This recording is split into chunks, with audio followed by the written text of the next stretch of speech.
Hello sir. Hello అండి. Sir, రీసెంట్గా Infosys pass చేసినటువంటి ఒక స్టేట్మెంట్, ఎక్కువగా బీటెక్ స్టూడెంట్స్ బయటికి రావడం వల్ల ఫేక్ ఎక్స్పీరియన్స్ తోటి చాలామంది 2 years 3 years ఎక్స్పీరియన్స్ అని చెప్పేసి ఆఫర్ లెటర్లు పెట్టేసి జాబ్ క్రాక్ చేస్తూ ఉన్నారు. దాన్ని ఎక్కడైనా సరే అడ్డుకట్ట వేయాలి అనేటువంటి ఉద్దేశంతో కొత్త పాలసీని తీసుకొచ్చినట్లయితే తెలుస్తుంది. ఏంటి సార్ పాలసీ? సో ఇన్ఫోసిస్లో మనకి జనరల్గా ఇంటర్వ్యూ అయిపోతే ఆఫర్ లెటర్స్ ఇస్తారు ఏ కంపెనీలో అయినా. ఆ ఆఫర్ లెటర్ని బేస్ చేసి వీళ్ళు ఇంకో కంపెనీకి వెళ్ళినప్పుడు ఇదో మాకు ఆల్రెడీ ఆఫర్ ఉంది అని చెప్పి వాళ్ళని ఒక రకంగా బ్లాక్మెయిల్ చేయటం కూడా జరుగుతుంది. ఒక చోట ఆఫర్ లెటర్ తీసుకుంటారు, ఇంకొక చోట వెళ్ళి ఇదిగో ఇక్కడ నాకు ఎంత వచ్చింది నువ్వు ఇస్తానంటే ఎంత, దానికన్నా ఎక్కువ ఇస్తే వస్తాను అన్న పాయింట్లో చేస్తారు. ఇక్కడ 2 things ఉందండి. ఒకటి, ఎంప్లాయర్ అంటే ఇన్ఫోసిస్ టీమ్ దీనికి ఆల్రెడీ ఆఫర్ లెటర్ ఇచ్చాం కదా, తిని జాయిన్ అవుతాడు అని చెప్పి వాళ్ళు వెయిట్ చేస్తూ ఉంటారు. తిను ఈ ఆఫర్ లెటర్ చూపించి వేరే వాళ్ళ దగ్గర హై పే డిమాండ్ చేస్తారు. డిమాండ్ చేసి వాళ్ళు ఇస్తే అక్కడికి వెళ్ళిపోతాడు, వీళ్ళకి ఇన్ఫర్మేషన్ ఉండదు. తిని జాయిన్ అవ్వకపోతే అది అట్లా అయిపోతుంది. ఓకే. 2, చాలా మంది fake agencies. So hard copies అచ్చం ఇంకా ఏ కంపెనీ ఆఫర్ లెటర్ అయినా ఎట్లా రిలీజ్ చేస్తారో అట్లాగే వాళ్ళు మనీ ఎక్కువ తీసుకొని మీకు ఇప్పిస్తాం జాబ్ అని చెప్పి తీసుకొని ఆ లెటర్స్ రిలీజ్ చేస్తారు. వీళ్ళు పాపం జాబ్ నీడ్ బట్టి అది నమ్మేసి వాళ్ళకి పే చేసి ఆ లెటర్ తీసుకొని జాయినింగ్ డేట్ రోజున ఆ లెటర్ తీసుకొని వాళ్ళ దగ్గరికి వెళ్తే ఇది అఫీషియల్గా మా కంపెనీ నుంచి రిలీజ్ చేసింది కాదు అని చెప్పి తెలుసుకుంటారు. ఆ టైంకే వాళ్ళు ఉండరు అక్కడ, పే చేస్తారో అది. సో ఇట్లాంటి ఇష్యూస్ అన్నిటినీ రిస్ట్రిక్ట్ చేయటం కోసం ఇన్ఫోసిస్ ఒక న్యూ ఐడియాతో వచ్చింది. ఫిజికల్ హార్డ్ కాపీస్ అన్నవి ఇవ్వకుండా, సో వీళ్ళు ఒక్కసారి ఇంటర్వ్యూకి అపీర్ అయితే ఫస్ట్ వాళ్ళకి ఇచ్చిన జేడీలో వాళ్ళ అప్లికేషన్ కనుక ఫిల్ చేస్తే కనుక అప్పుడే వీళ్ళకి ఒక లాగిన్ క్రియేట్ అవుతుంది ఇన్ఫోసిస్లో. ఓకే. సో వన్స్ ఆ లాగిన్ క్రియేట్ అయ్యాక వాళ్ళ స్టేటస్, ఇంటర్వ్యూ స్టేటస్ చెక్ చేసుకోవాలి అంటే ఓన్లీ ఆ లాగిన్ త్రూ వెబ్ పోర్టల్లో చెక్ చేసుకుంటారు. వీళ్ళకి జాబ్ సెలెక్ట్ అయ్యాక కూడా ఇంటర్వ్యూ క్రాక్ చేశాక కూడా ఆఫర్ లెటర్ ఆ లాగిన్లోనే ఉంటుంది, ఫిజికల్ కాపీ అన్నది రాదు. ఓకే. వీళ్ళు అప్పుడు వేరే వాళ్ళని బ్లాక్మెయిల్ చేయడానికి అవ్వదు, అట్లాగే వీళ్ళు ఇంకొకరి చేతిలో మోసపోవటానికి ఉండదు.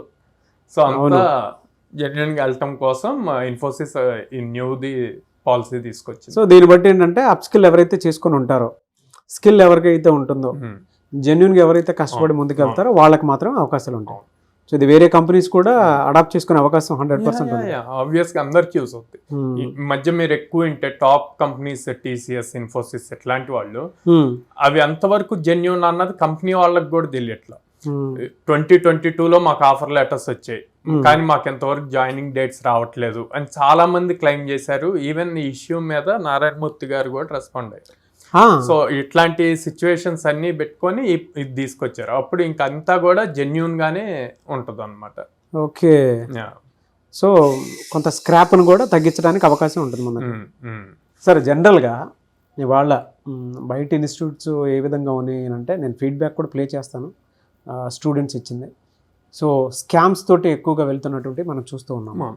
ఒక్కొక్క రైట్ ప్లేస్మెంట్ కోసం అండ్ దాంతోపాటు ఒక రైట్ గైడెన్స్ కోసం, ఒక రైట్ మెంటర్ కోచ్ కోసం అని చెప్పేసి బయట స్టూడెంట్స్ బయటకు వచ్చినట్టు ఉండదు. ఈవెన్ డిగ్రీ ఫైనల్ ఇయర్ చదువుతున్నటువంటి స్టూడెంట్స్ అయినా సరే ఒక మంచి ప్లాట్ఫామ్ చూస్ చేసుకుందాం అనుకున్నటువంటి వాళ్ళు ఉన్నారు. మెయిన్గా ఏమేమి చెక్ చేసుకొని ఏ ఇన్స్టిట్యూట్ అయినా సరే, అంటే మన దాంట్లోనే కాకుండా ఏ ఇన్స్టిట్యూట్కైనా వెళ్ళాలి అనుకున్నప్పుడు ఏం చెక్ చేసుకోవాలి అసలు? సో స్టూడెంట్ ఒక పాస్ అయ్యాక ఎట్లాగా ట్రైనింగ్ ఇన్స్టిట్యూట్స్ చూస్ చేసుకోవాలి అనుకున్నప్పుడు ఫస్ట్ ఇప్పుడు మ్యాక్సిమం మార్కెట్లో చూస్తే అందరూ 100% ప్లేస్మెంట్ సపోర్ట్ అని, ప్లేస్మెంట్ గ్యారంటీ అని, ప్లేస్మెంట్ అసిస్టెన్స్ అని చెప్పి చెప్తున్నారండి. ఓకే. నేనైతే స్ట్రైట్ ఫార్వర్డ్ ప్లేస్మెంట్ గ్యారంటీ అంటే అసలు నమ్మొద్దు అంట. ప్లేస్మెంట్ గ్యారంటీ అంటే తనని తీసుకెళ్ళి ఇంకా జాబ్లో కూర్చోబెట్టాలి. అది ఎవరూ మీరు చేయలేరు, నేను చేయలేను. అంటిల్ అండ్ అన్లెస్ ఈ క్రాక్స్ ద ఇంటర్వ్యూ, తన స్కిల్ ప్రూవ్ చేసుకో. సెకండ్, ప్లేస్మెంట్ అసిస్టెన్స్ కానీ ప్లేస్మెంట్ సపోర్ట్ కానీ అన్నప్పుడు ఆ ఇన్స్టిట్యూట్ నుంచి ప్రీవియస్గా ఎంతమంది ప్లేస్ అయ్యారు అన్నది క్రాస్ చెక్ చేసుకోవాలి. అండ్ దెన్ ఏ ఇయర్ వాళ్ళకి వాళ్ళు ప్లేస్మెంట్స్ ఇస్తున్నారు, ఎంతమంది ప్లేస్ అయ్యారు, ఎంత ప్యాకేజెస్ వచ్చాయి, ఓకే. డెవలప్మెంట్ రోలా, ఐటీ సపోర్ట్ రోల్స్, ఇవి కూడా క్రాస్ చెక్ చేసుకోవాలి. ఓకే. అండ్ ఆ తర్వాత ట్రైనింగ్. సో ట్రైనింగ్ డైలీ ఎన్ని అవర్స్ ఇస్తున్నారు? ఇప్పుడు ఫుల్ స్టాక్ అన్నది 3 monthsలో కంప్లీట్ అవుతుంది అంటే డైలీ 2 hours అయితే అవ్వదు ప్రాక్టికాలిటీగా మాట్లాడుకుంటే. ఓకే, సో వాళ్ళు డైలీ 2 hours సెషన్ అన్నారు అనుకోండి, ఆ పాయింట్ అన్నది మళ్ళీ వాళ్ళు క్రాస్ చెక్ చేసుకోవాలి. సో ఈ పాయింట్స్ అన్నీ చూసుకోవాలి. తర్వాత జెన్యున్గా ప్రతి స్టూడెంట్ ఒప్పుకోవాల్సింది ఏంటంటే they lakh in communication skills. So communication skills కానీ యాప్టిట్యూడ్ రీజనింగ్ కానీ అక్కడ నేర్పిస్తున్నారు ప్లేస్మెంట్ అసిస్టెన్స్ ప్రోగ్రాంలో. సో అది చెక్ చేసుకొని వాళ్ళు జాయిన్ అయితే బాగుంటుంది. ఓకే, మన దగ్గర అలా ఉంటుంది సార్. అంటే జనరల్గా కోడ్జ్ఞాన్లో ఏ విధంగా ఉండే అవకాశం ఉంటుంది? సో కోడ్జ్ఞాన్లో ఫుల్ స్టాక్ అన్నప్పుడు front end, back end, database cover అవుతుంది. At the same time aptitude reasoning, communication skills cover అవుతాయి అన్నమాట. సో 4.5 hours క్లాసెస్ ఉంటాయి. ఈ క్లాసెస్ కాకుండా మళ్ళీ మనం 2 hours వాళ్ళకి సపోర్ట్ సెషన్ ఉంటాయి, ప్రాక్టీస్ క్లాసెస్ ఉంటాయి. సో ఈ ప్రాక్టీస్ సెషన్లో వచ్చేసరికి వీళ్ళు ఏవైతే ఇక్కడ కాన్సెప్ట్స్ నేర్చుకున్నారో వాటిని రియల్ టైమ్ ఎగ్జాంపుల్స్తో మళ్ళీ మెంటర్స్ చేపిస్తారు అన్నమాట సపోర్ట్ టీమ్. ఓకే. సో ఇక్కడ ఒక రకమైన డౌట్ వస్తే ఇక్కడ రియల్ టైం చేసేటప్పుడు ఇంకో రకమైన డౌట్ వస్తుంది. 2 times సిమిలర్ కాన్సెప్ట్ని వీళ్ళు ప్రాక్టీస్ చేయటంతో స్ట్రాంగ్ అవుతారు స్కిల్లో. అదే మెయిన్ కోడ్జ్ఞాన్ ప్లస్ పాయింట్. ఈ ప్రాక్టీస్ సెషన్స్లో స్టూడెంట్స్ ఎంత యాక్టివ్గా చేస్తారో దానివల్ల వాళ్ళు ఎక్కువగా ఇంటర్వ్యూస్ క్లియర్ చేయగలుగుతున్నారు. ఇప్పటి వరకు ఎంతమంది ప్లేస్ అయ్యి ఉన్నారు సార్? ఇప్పటి వరకు టోటల్ ఓవరాల్ అయితే 3,300+ అయ్యారండి. 2024 వచ్చేసి 260. ఇప్పటి వరకు రష్యన్తో సంబంధం లేదు, రష్యన్తో సంబంధం లేదండి. అసలు నన్ను అడిగితే రష్యన్ లేదంట. ఓకే. ఎందుకంటే బోల్డ్ అండ్ ఆపర్చునిటీస్ ఉన్నాయి కానీ స్కిల్డ్ స్టూడెంట్స్ లేరు. ఎలా సార్ మిమ్మల్ని అప్రోచ్ అవ్వాలి అంటే ప్రాసెస్ ఏంటి? సో స్క్రీన్ మీద కనిపిస్తున్న నెంబర్స్ కాల్ చేయొచ్చండి.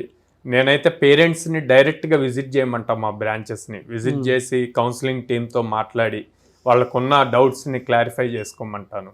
సో మనది విజయవాడ మొగల్రాజపురంలో ఉంది, హైదరాబాద్ JNTU మెట్రో స్టేషన్ పక్కన ఉంది, and then Ameerpet Chennai shopping mall opposite ఉంది, అండ్ దెన్ బెంగళూరులో BTM లేఅవుట్లో ఉంది. ఓకే. సో ఎవరైనా సరే అప్రోచ్ అవ్వచ్చు. సార్ 90 days కోర్స్ పూర్తి చేసుకున్న వాళ్ళకి ఎలా ఉన్నాయి సార్ జనరల్గా జాబ్ క్రాక్ చేసినటువంటి వాళ్ళది? పర్ యానం యావరేజ్ 4 LPA అండి. Average. Great sir. Anyways thank you so much Sairam గారు. థ్యాంక్ యూ అండి. సో చూసారు కదన్న ఈ వీడియోపై మీ అభిప్రాయాన్ని కమెంట్ బాక్స్లో పోస్ట్ చేయండి. ఇవాళ ఒక జెన్యూన్ ఇన్స్టిట్యూట్ తోటి మీరు ట్రావెల్ అయ్యి ట్రైనింగ్ తీసుకొని లైఫ్లో సక్సెస్ అవ్వాలి అనుకుంటే నంబర్ ఆఫ్ స్టూడెంట్స్ బయటకు వస్తూ ఉన్నారు. ఫైనల్ ఇయర్ చదువుతున్నటువంటి స్టూడెంట్స్కి అయినా సరే ఒక 3 months మీద కాదనుకొని ట్రైనింగ్ కనుక తీసుకొని అప్రోచ్ అవుదాము అనుకున్నటువంటి వాళ్ళు కోడ్జ్ఞాన్ అంటే మీరు ఒక్కసారి మొత్తం చూడండి, ఫీడ్బ్యాక్ కూడా చూడండి, డెఫినెట్గా మీకు కొన్ని విషయాలు తెలుస్తాయి. మీరు పేరెంట్స్తో కలిసి ఒకసారి విజిట్ చేయండి అండ్ జాబ్ క్రాక్ చేసినటువంటి వాళ్ళతో కూడా మీరు మాట్లాడవచ్చు, కొన్ని వీడియోస్ అన్నా సరే చూడొచ్చు, ఆ విధంగానే సరే మీరు అప్రోచ్ అవ్వచ్చు. అవకాశాలు అయితే కోడింగ్ మీద చాలా ఉన్నాయి, చాలా చాలా చాలా ఉన్నాయి. సో దానికి సంబంధించింది కూడా నెక్స్ట్ కమింగ్ వీడియోస్ కూడా మేము చేస్తాము. ఆసక్తి కలిగిన వారు విజయవాడ, హైదరాబాద్, బెంగళూరులో ఉన్నాయి. సో వెంటనే స్క్రీన్ మీద కనిపిస్తున్న నెంబర్కి సంప్రదించి జాయిన్ అవ్వండి. అండ్ ఈ వీడియోని లైక్ చేయండి, షేర్ మాత్రం తప్పకుండా చేయండి. ఇలాంటి మరిన్ని వీడియోస్ కోసం మా ఛానల్ ఫాలో అవ్వండి. Thank you.